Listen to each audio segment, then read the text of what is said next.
that you get what you pay for, okay? And this is something I didn't want to mess up, right? I'm on video a lot, I have my pictures taken a lot. I needed this procedure to be done properly because I did not want a nightmare of a result which could have potentially been disastrous. People keep asking me now, like, Mike, are you happy with the transplant? I'm like, yes. Have you seen it? Like, I'm very happy compared to what it was like before. I'll show you a few pictures now. Like, it wasn't great. It was literally at the point where it all had to go. You couldn't style it. Like, it was to the point where it like receded big time. There was zero crown. Like, I had to go bald. Or the other option was obviously to actually get the hair transplant. The most frustrating thing about it all by far is just the time it takes for the real results to show. Okay, I was hoping for instant results, like you have the procedure and then it just grow. But it doesn't happen like that. I think they say like between 9, which is going to vary from person to person, but 9, 10, 11 months afterwards, that's when you see like the true results. So you do have to be patient with it. Here's something quite interesting, which I had absolutely zero idea about, and that is the significance of follicular units. Now, I always thought one follicle was like one hair, but in reality, that's not the case, okay? The majority of the time it's more than that, okay? One stem can contain 2, 3, 4, even 5 hairs coming out of one. Okay, so what actually happened, or what Dr. Reddy did when he was doing this transplant, is when he was looking for hairs to extract from the side and back of my head, he was picking out the juicy ones, the ones that had most hairs coming out of them. So when he would take those juicy ones, he would then put them in strategically to the areas where it would have the greatest effect. And here's something to bear in mind if you want to have further hair transplant. Because I was saying to him, I was like, okay, so what are the options if I want to do this again in the future? And he goes, you would be fine, because I still have quite a lot of juicy follicles, like in the side and back, which have more than one hair. But the thing is, as you progressively have more and more hair transplants, you have less of these juicy ones.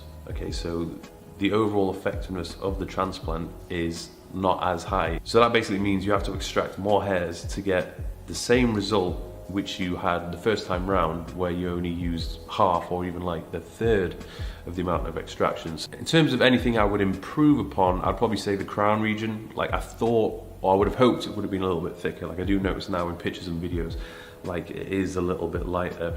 And that's just because there weren't enough hairs transplanted to that area.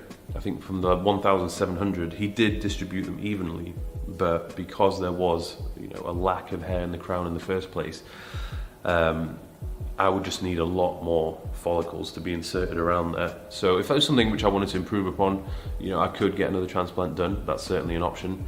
But I think realistically, if it was bothering me enough, I mean, it's not now, like I'm perfectly happy, but if it was bothering me, I'd probably look into like the microscalp pigmentation, which is where you get those sort of the tattoo look on your scalp. That combination of having the hair transplant and having the tattoos makes your hair look even thicker. You have this dark scalp, but then you have the hair, which makes it look like it's all hair, if you know what I mean. And I think particularly if I was just going to get a buzz cut, I probably would have just gone for the microscalp pigmentation. It seems to be like cheaper and a lot less of a ball ache in terms of recovery and so on. The thing is, if you want to have like a proper buzz cut, short hair, you will always be able to tell that something isn't quite right, that you've had a hair transplant, because the type of hair from the side which has been moved just looks naturally different to the surrounding hair or the existing hair which is on your scalp. So the best results by far look when you actually grow it out more. In terms of scarring, you can't really see much, to be honest. I mean, it is a little bit noticeable if I grow it out that there is little areas which is kind of like missing hairs, little circles, but it's really not that noticeable, particularly with the style which I have. And that little pink bit at the bottom of my head, that's not from the transplant, that's just a bit of irritation from when my barber was using the razor on the back of my head. In terms of trying to get the best from this whole procedure and minimize any further rate of hair loss, I have been taking finasteride and Propecia. I started taking that in February, so it's been well over a year. Now, I have actually devoted a full video to talking about finasteride, so go and watch that one because I don't want to go into it all over again. But I do plan on continuing to take that because I haven't seen any side effects, so I feel fine. I also have been using this topical finasteride on the crown, but realistically I've been very inconsistent with it. There's some times when I do it like every day, and then there'll be days when I don't do it. Now, I don't really know how effective this is, but I do believe this product is one of the best on the market for, you know, what it does in terms of topical treatments. But the only drawback is just it does make your hair like quite sticky. Like, I would put the solution onto my crown and I would massage it for a good like 30 seconds. But after that, like, you do just notice that your hair is a little bit sticky. And if you don't wash your hair after doing this for, you know, days on end, you know, you have a lot of dried up solution in your hair. So it's annoying. With that, what I would probably do is I'd rub it into my scalp before I plan to wash my hair, not after I wash my hair, if you know what I mean. And I really don't know how you would use that for your full head. I can't imagine trying to massage that into my full head and then your hair just being a greasy mess after. Maybe the foam is more effective, but I don't think the actual solution is as good as the one which I'm using. In terms of styling it, there wasn't really much I could do because it was just, you know, quite patchy, so I just kept it short. But then after the 6-month mark, I could actually get sort of the style which I wanted, like a high skin fade, but to actually look decent because there was enough on the top. So I was very happy with that. And there was many things I could have done. Obviously I could have grown it out if I wanted to. You know, a lot of people asking me like, oh, so is that as long as it goes? Like, does the hair stop growing after a certain length? That's not the case. Like, it does grow, like the hair moved from here to the top, grows like any other hair. It was just because I obviously kept getting it cut very short at the back and sides. And obviously at the top I was keeping it relatively short. But then when I got to Dubai, I got a new barber and he was like, oh, why don't you just let it grow out a bit? And I'm like, grow it out? And he's like, yeah, just let it grow. So from like January, February, I was letting the top grow quite a lot.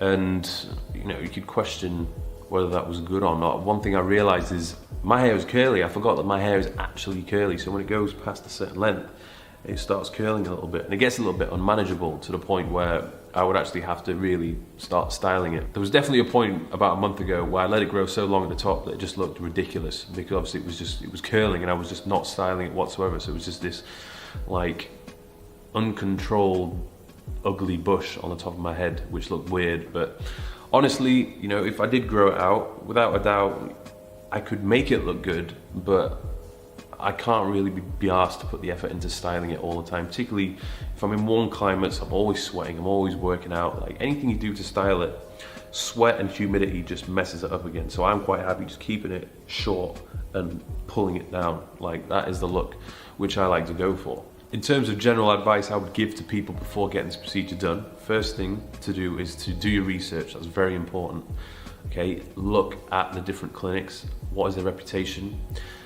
Look at the testimonials. Ask around, has anyone else had their hair done by this clinic? And then, you know, obviously without a doubt, do your research into who is actually doing the procedure, who is the surgeon, right? Dr. Reddy, the guy who did mine, he's been doing it for over 10 years, he's got experience. And a lot of sort of famous, well-known people have been and had their procedure done by him. So I put my trust in him, okay? You have to trust the person that is doing it. Second of all, get a consultation done, because you never know, you might not be suitable for the procedure itself, okay? You might not have enough hair, you might already be too bald, or, you know, the type of hair on the back and side of your head is just not thick enough, okay? And then thirdly, I'd probably just say, shave your head first, like fully shave it, because you never know, you might actually like it and you could save yourself a lot of money. Or you could just get the micro scalp pigmentation, and that might be enough for now, which is going to keep you happy, because it's a lot of money to part with. So you just have to ask, you know, is it really going to be worth it, right? So that's what I would say. So all the things which I've mentioned in this video, I'm going to put the links in the description below. Give it a thumbs up if you have enjoyed this video. Don't forget to subscribe to my channel, and I will see you in the next video.